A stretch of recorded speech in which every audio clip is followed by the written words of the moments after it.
Namaste and hello, this is your Sanskrit instructor welcoming you back into lesson number 29.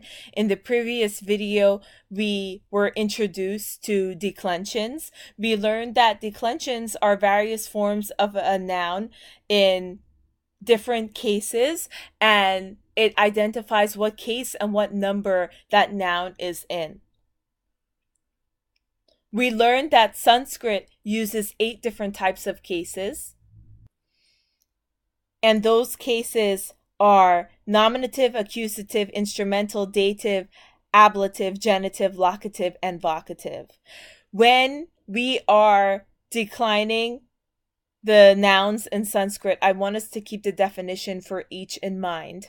So nominative is when you're using that noun as a subject. Accusative is when you're using it as an object.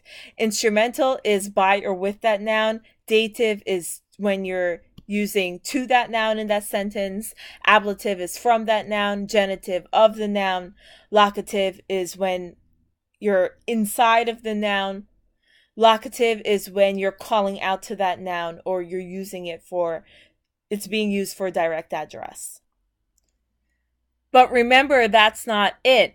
We also learned that in Sanskrit, there's not only 8 different case endings, but there's also 3 numbers, singular, dual, and plural. Just like how there are 3 numbers for conjugating a verb in Sanskrit, which is singular, dual, and plural. So what does that mean? That means that you can take one noun and decline it in 24 different ways, because there are 8 different case endings, and then you can put that in singular, dual, and plural. And that is what I have for you in this table. Today, we will be working with 2 types of nouns ending in a. Some of those nouns will be masculine and some will be neuter. On the left side of this table, I have an example on how to decline a masculine noun. On the right side of the table, I have an example as to how to decline a neuter noun. Both masculine and neuter nouns in a are basically declined in the same way. So you might be looking at this table and you might be overwhelmed, but as your Sanskrit instructor, I am telling you not to freak out by looking at all of these different types of declensions, because it's not a lot to remember. There are strategies in learning how to remember them, and hopefully once I point out those cues, it will make your life a lot easier. So the first thing I want to tell you is that they're all declined in the same way, except in the nominative, accusative, and vocative case. So all of the endings, what we're doing in a declension is that we have our main word. We have kupa, we have vana. In the last video, the first noun that I gave you was putra. And I showed you that putraha and putram were different declensions that was being made out of the word putra. Now, in these declensions, you're only adding things to that word. We're not removing anything. We're only adding things to that word.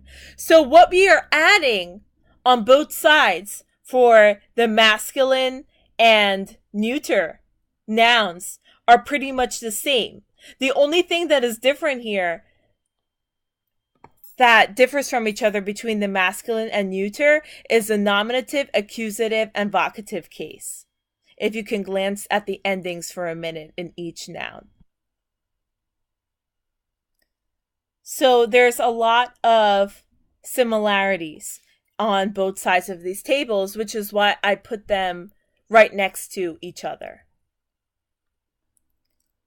So what we will do in this video is I will show you how to decline a masculine noun first. So we will work with kupa, which means a well in Sanskrit. Kupa, a well. That is our masculine noun. And then in the next video, we're going to go over vana, which means a forest. So let's start with kupa. So the first one is the nominative case, and that is when we're using kupa as a subject. So we have kupaha, kupao, kupaha. So that is well, the two wells, or the wells plural. And that, again, that's when it's being used as a subject. When it's being used as an object in the accusative case, then you're going to use for singular, dual, or plural, respectively, kupam, kupao, kupan. For instrumental, that is by or with the well, the two wells, or by or with the wells, plural. And that is kupena, kupabhyam, and kupaiha. For dative, we have for dative, that is to the well, to the two wells, or to the wells, plural. So that is kupaya, kupabhyam, and kupebhyaha. Again, make sure you know the meaning of each case as I am going through these and you're understanding how and when to use them. Ablative, we have that is from the well, from the two wells, or from the wells, plural. You have kupat, kupabhyam, kupebhyaha. For genitive, that is of the well, of the two wells, or of the wells, plural. That's kupasya, kupayoho, and kupanam. For locative, that is either in the well, in the two wells, or in the wells, plural. That is kupe, kupayoho, and kupeshu. Now for vocative, remember, vocative is when the vocative case is when you are calling out to that noun. So in the previous video, the English example that I gave you is when I used the word son, when you're calling out to your son. Now, there's different ways in English where you could call out to your son. You could say, oh, my son, hey, you over there. So in Sanskrit,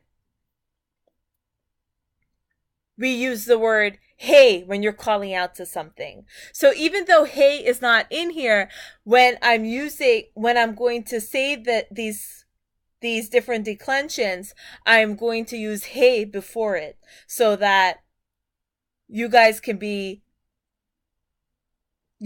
know that we are calling out to this noun. So we have hey kupa, hey kupao, and hey kupaha. That's the vocative case. So that is oh well, oh the two wells, or oh wells, plural.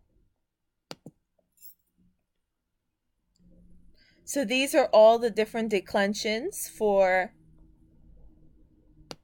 kupa, again, which means well.